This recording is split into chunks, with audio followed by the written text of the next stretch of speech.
પ્રજ્ઞાની પાકશાલામાં આપનું હાર્દિક સ્વાગત છે। આજે આપણે ઠંડાઈ બનાવીશું। હું અહીંયા ઠંડાઈ જે બનાવવાની છું એનું મેજરમેન્ટ મેં 3 ગ્લાસ પ્રમાણે લીધું છે, જેની માટે 1 ગ્લાસની અંદર 3 ચમચી ખસખસ, 3 ચમચી મગજતરીના બીજ અને એને 3 કલાક માટે પાણીની અંદર પલાળી દઈશું। બીજા 1 ગ્લાસની અંદર આપણે 2 ચમચી કાજુ, 2 ચમચી બદામ, 2 ચમચી અખરોટ અને 2 ચમચી પિસ્તા એડ કરી અને તેને પણ આપણે સાદા પાણીની અંદર 3 કલાક માટે પલાળવા સાઈડ પર મૂકી દઈએ। બંનેને સાઈડ પર મૂકી અને આપણે ઠંડાઈનો મસાલો બનાવીએ, જેની માટે ઇલાયચી, મરી અને વરિયાળી લીધા છે, એનો આપણે મસાલો તૈયાર કરીએ।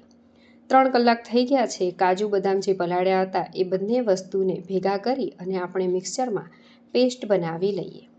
આપણી પેસ્ટ તૈયાર છે। પેસ્ટને આપણે એક બાઉલની અંદર કાઢી લઈએ। એની અંદર આપણે જે સ્પેશિયલ ઠંડાઈ મસાલો બનાવ્યો છે એ 1 ચમચી જેવો એડ કરીએ। એ તમે તમારા સ્વાદ મુજબ વધારે ઓછો એડ કરી શકો છો।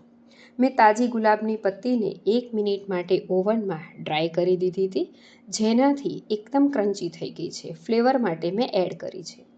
ગળ્યું દૂધ અંદર હું એડ કરી રહી છું, ખાંડ નાખીને ઉકાળીને ઠંડુ કરેલું, જેનાથી ફ્લેવર સારી આવે છે।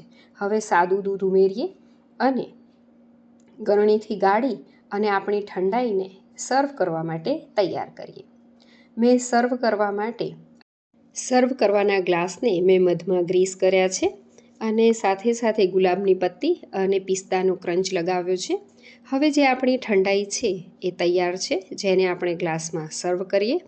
ગરમીની મોસમ છે એટલે આઈસ ક્યુબ, થોડી કેસરની પત્તી અને મેં ગુલાબની પત્તીઓથી ગ્લાસને ગાર્નિશિંગ કર્યું છે। આપણી ઠંડાઈ રેડી છે। તમે મને કોમેન્ટમાં જરૂરથી જણાવજો કે મારી રેસીપી તમને કેવી લાગી।